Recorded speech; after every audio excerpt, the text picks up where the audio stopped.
Ufaransa, mwalimu Didier Deschamps aliamini kwamba kwenda kupresi timu ya Spain anaweza akapata matokeo. Aliamua akaipresi Spain ila wasifanye mashambulizi yao toka chini, wakienda kumfanyia pressing Rodri, wakijua moja kwa moja Rodri kwamba ndo injini ya timu. Lakini mwalimu Luis de la Fonte yeye alishajua iko kitu, kwa sababu aligundua Ufaransa wao wana watu juu wenye kasi, mtu kama Ousmane Dembele, mtu kama Brad Barcola alianza sehemu ya Desire Due, mtu kama Michael Olise na Kylian Mbappe. Alijua huu mtego utakuja, ndio maana jana yeye alimwacha Rodri asiwe sana anashuka chini kuchukua mpira, ila mashambulizi jana walikuwa wakianzisha mabeki wake wakati bwana Emile Laporte pamoja na Paul Kubas. Kwa hiyo Rodri alikuwa anapokea mipira, sio kushuka chini kuanzisha mashambulizi. Yeye alikuwa anapokea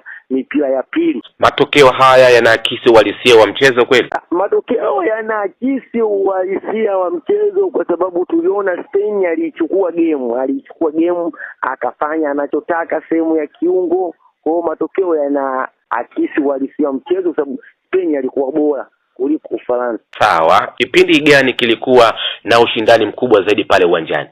Kipindi cha pili naweza nikasema ndio kilikuwa na ushindani kuliko vipindi vyote, kwa sababu baada ya Spain kutangulia mbele kwa goli moja, mwalimu Didier Deschamps kipindi cha pili akawa ana la kupoteza, akiangalia yuko nyuma kwa goli moja kwa sufuri na mchezo ni knockout stage. Kwa akaamua kipindi cha pili ajilipue.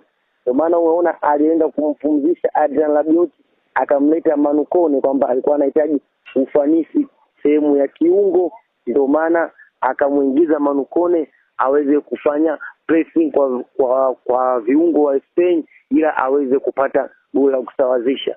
Unaizungumziaje pia mbinu ya kocha wa Hispania? Mwalimu Luis de la Fonte naweza nikasema ni mwalimu ambaye alifanya homework yake vizuri, aligundua ubora wa Ufaransa uko wapi. Ubora wa Ufaransa upo katika watu wao wale watatu wa juu, naweza tukasema wanaocheza kwenye sehemu ya kushambulia.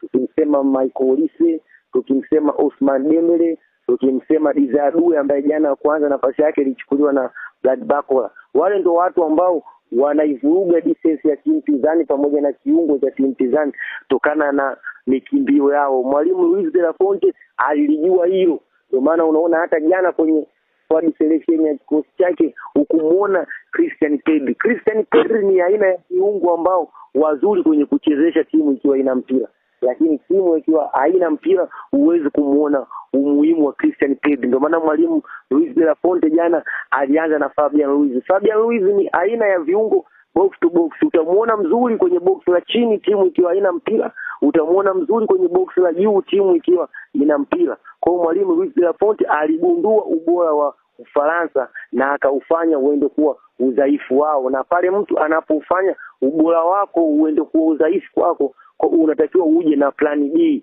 Kuna kusema mwalimu Luis de la Fonte jana alikuwa yuko vizuri kimbinu kuliko mwalimu Didier Deschamps.